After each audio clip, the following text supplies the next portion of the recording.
Bonjour à tous, j'espère que vous allez bien. On se retrouve aujourd'hui. Je voulais vous faire la suite de la vidéo, au bilan de mes 5 ans de PEA. Comme je vous ai dit dans ma vidéo, j'étais assez satisfait des résultats que j'avais obtenus, à savoir une plus-value de 21 000, plus de 21 000 euros à date. Euh, donc, ça, c'est la plus-value brute. Euh, moi, à côté de mon VS, j'avais déjà commencé à vous montrer ce fichier. Je maintiens un fichier qui me permet de faire les comptes, de me faire des projections sur l'avenir, savoir combien vaut mon PEA dans X années, en prenant en compte la performance réelle et effective que j'ai réalisée jusqu'à présent.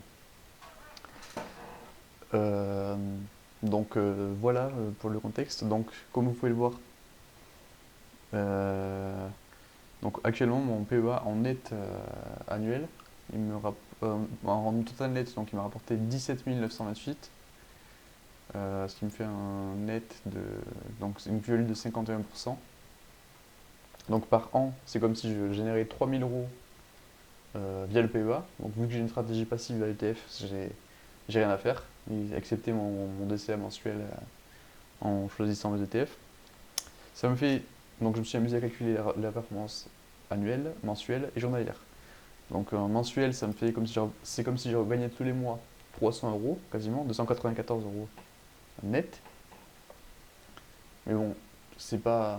Donc, j'ai mis net là pour. Si jamais je voulais effectuer un retrait. Mais en réalité, je ne vais pas effectuer le retrait, je vais les laisser et advienne que pourra. Et par jour, c'est comme si je gagnais, aujourd'hui, à l'heure où je vous parle, 9,80 €. Ça, c'est.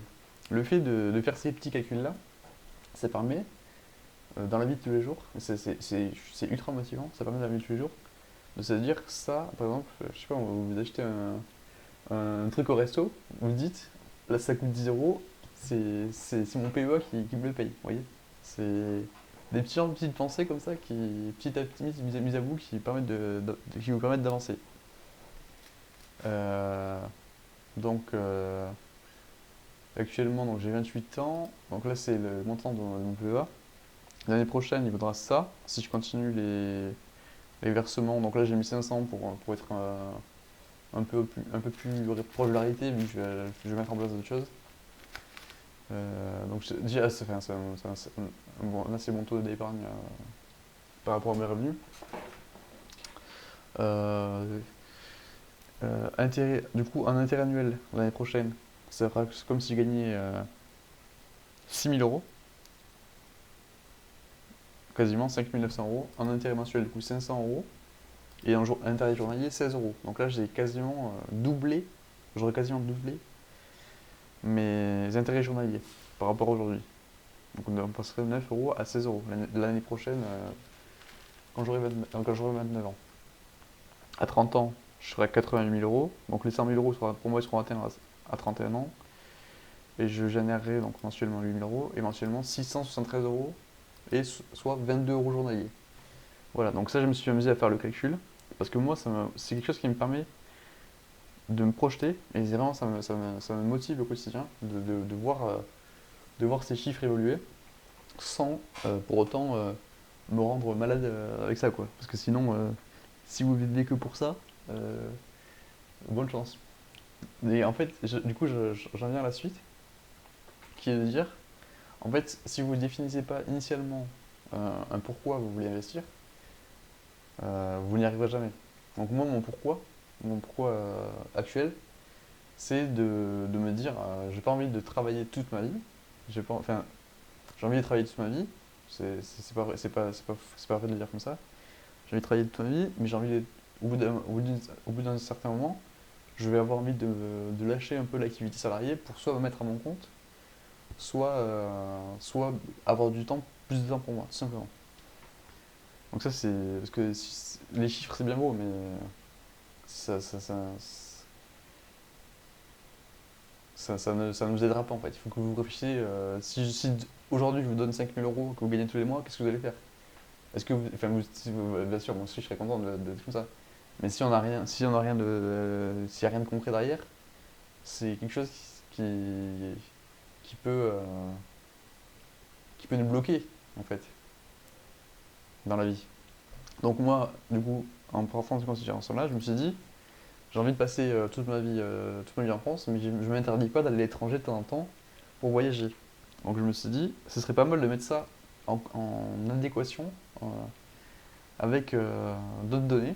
Donc je me suis extrait dans un autre fichier le coût de la vie dans d'autres pays du monde. Donc j'ai extrait sur des sites tiers des données euh, sur tous les pays du monde, en gros, tous les pays du monde. Et j'ai extrait donc en données le coût de la vie, le salaire moyen, le prix d'un déjeuner au restaurant, le ciné, location d'un appart, etc. C'est des données basiques élémentaires. Pourquoi faire? Pour ensuite les classer par salaire moyen. J'ai classé les pays par salaire moyen croissant en me disant que, bon, c'est pas uniquement la seule variable, hein, en me disant que si jamais un jour j'ai envie de passer quelques mois de l'année dans un de ces pays, si je gagne de manière passive sans, sans attaquer mon capital euh, le salaire moyen, c'est-à-dire que je pourrais vivre comme un local dans ce pays. Donc par exemple, actuellement, donc, comme je l'ai dit plus tôt, mon PEA me rapporte 294 euros. Donc c'est la donnée qu'on voit ici, en net, hein, je parle en net. Sans appliquer l'arrêt des 4%, là, j'ai simplifié pour la vidéo et pour moi. C'est juste pour me motiver et me projeter un peu dans l'avenir. Donc actuellement, si j'ai décidé de prendre un billet d'avion et d'aller dans un pays, je pourrais aller par exemple à Cuba.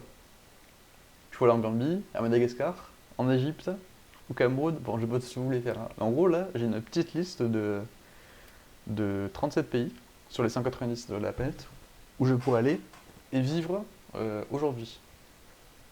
Bon, bien sûr, pour un visa, tous ces détails techniques à régler. Il faut aussi gérer son logement. C'est pas si simple, mais voilà. Je m'interdis pas de prendre un billet d'avion le jour où j'aurai plus de temps pour moi, d'aller passer un mois, allez, au Népal. Voilà, hop, au Népal. Voilà.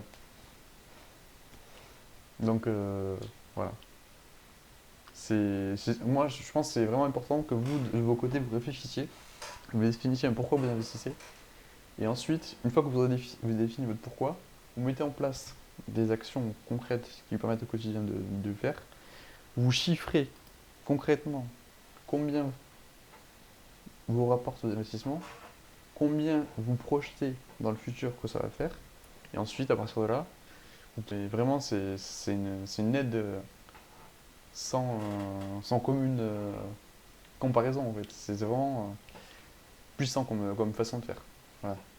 Donc moi je vous dis sur ce, bonne continuation. Donc là il est un peu tard, je vais aller me coucher. Et donc vous pouvez regarder cette vidéo dans la semaine je pense.